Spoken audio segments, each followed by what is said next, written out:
ఒంటరితనం నిజమే.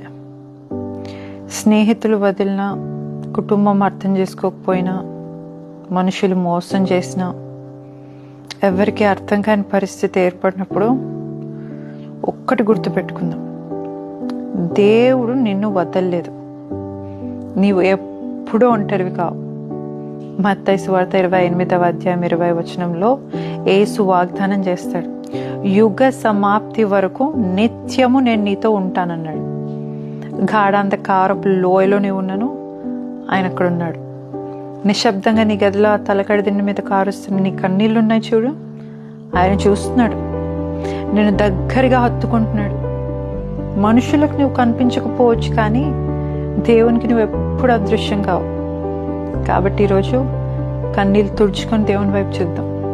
నిన్ను ఎన్నడు మరువని, ఎన్నడు విడువని, అనాథగా చేయని దేవుడు నిత్య ప్రేమతో చూస్తున్నాడు. నీవు ఒంటరివి కావు.